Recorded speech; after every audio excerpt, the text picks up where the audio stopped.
श्री कृष्ण गोविंद हरे मुरारे, हे नाथ नारायण वासुदेव। राधे राधे दोस्तों आज मैं आपके सामने लेकर आई हूँ तीसरा अध्याय। तो आप हाथ में ले लीजिएगा तिल। तो चलो शुरू करते हैं। तीसरा अध्याय।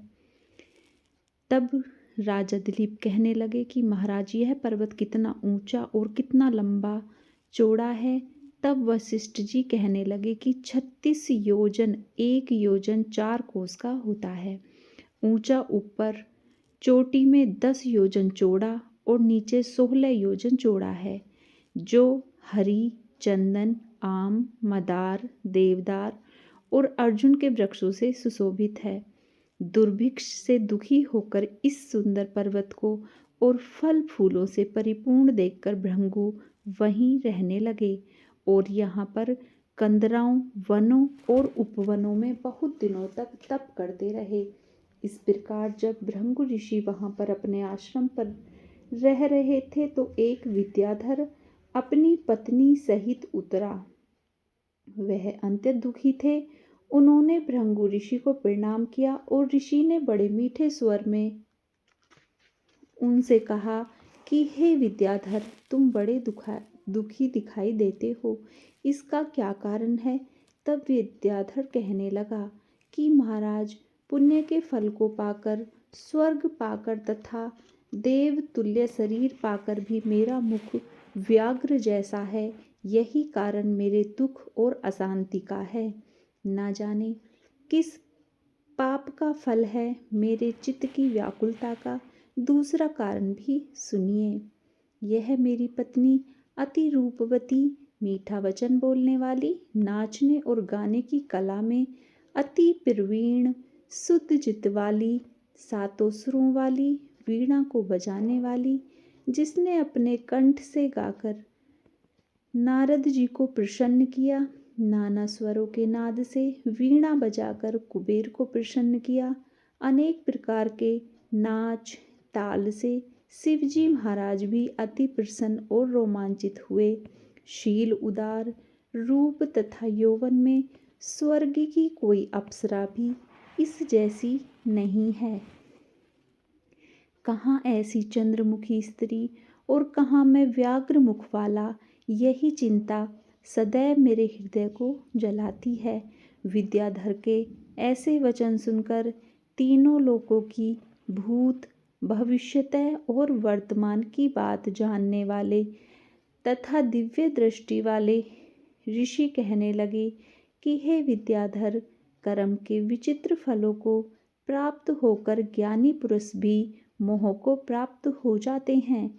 मक्खी के पैर जितना विष भी प्राण लेने वाले हो जाते हैं। छोटे छोटे पापों का फल भी अत्यंत दुखदायी हो जाता है। तुमने माघ मास की एकादशी का व्रत करके द्वादशी न आने तक शरीर में तेल लगाया, इसी पाप क्रम से व्याघ्र हुए। एकादशी के दिन उपवास करके द्वादशी को तेल लगाने से राजा पुरूरवा ने कुरूप शरीर पाया था। तब वह अपने कुरूप शरीर को देखकर दुखी होकर हिमालय पर्वत पर देव सरोवर के किनारे पर गया। प्रीति पूर्वक शुद्ध स्नान कर कुशा के आसन पर बैठकर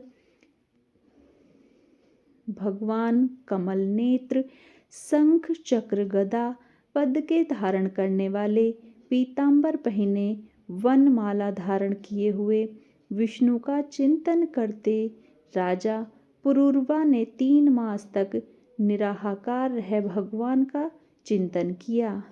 इस प्रकार 7 जन्मों में प्रसन्न होने वाले भगवान राजा के 3 महीने के तप से ही अति प्रसन्न हो गए और माघ की शुक्ल पक्ष की एकादशी को प्रसन्न होकर भगवान ने अपने शंख के जल से राजा को पवित्र किया। भगवान ने उसके तेल लगाने की बात याद दिलाकर सुंदर देवताओं के सारूप उसको दे दिया। देखकर उर्वशी भी जिसको चाहने लगी और राजा कृतकृत्य होकर अपनी पुरी को चला गया। भृंग ऋषि कहने लगे कि हे विद्याधर, इसलिए तुम क्यों दुखी होते हो? यदि तुम अपना यह राक्षसी रूप छोड़ना चाहते हो तो मेरा कहना मानकर जल्दी ही पापों को नष्ट करने वाली हेमकूट नदी में माघ में स्नान करो, जहाँ पर ऋषि सिद्ध देवता निवास करते हैं। अब मैं इसकी विधि बतलाता हूँ। तुम्हारे भाग्य से माघ मास आज से 5वें दिन ही आने वाला है। पौष शुक्ला एकादशी से इस व्रत को आरंभ करो। भूमि में सोना, जितेंद्रिय रहकर दिन में 3 समय स्नान करके महीना भर निराहार रहो। सब भोगों का त्याग करो। तीनों समय भगवान विष्णु का पूजन करो। जप करो, तप करो, हवन करो, ब्रह्मचार्य का पालन करो। जब तुम द्वादशी को शिवजी स्तोत्र और मंत्रों से पूजन करोगे तो तुम्हारा मुख मंडल देखकर सभी चकित हो जाएंगे और तुम अपनी पत्नी के साथ सुखपूर्वक क्रीड़ा करोगे। माघ मास के प्रभाव को जानकर सदा माघ में स्नान करो। पाप और दरिद्रता से बचने के लिए मनुष्य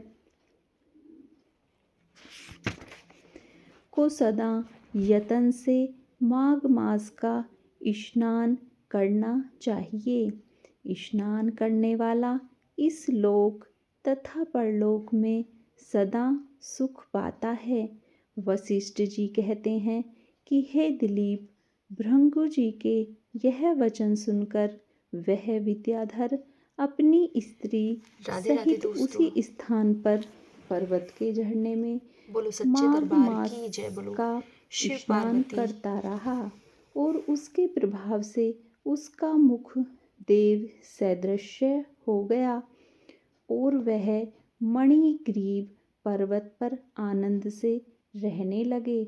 और भृंगु जी भी नियम की समाप्ति पर शिष्यों सहित ईवा नदी के तट पर आ गए।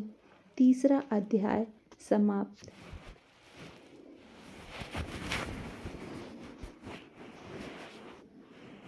माघ मास की स्नान करने वालों के लिए ये कथा बहुत ही पुण्य फलदायी है। अगर जो भी माघ मास स्नान कर रहे हैं या जो लोग माघ स्नान नहीं कर पा रहे हैं वो भी इस कथा को सुनकर माघ मास स्नान का पुण्य प्राप्त कर सकते हैं। तो बोलो सच्चे दरबार की जय। विष्णु भगवान आप सभी पर अपना आशीर्वाद बनाए रखें। गणेश भगवान आपके सभी विघ्न हरें। तो इसी के साथ समाप्त करते हैं आज की वीडियो। मिलते हैं 4थे अध्याय के साथ। तब तक के लिए राधे राधे, हरे कृष्णा। बाय बाय दोस्तों, बाय बाय।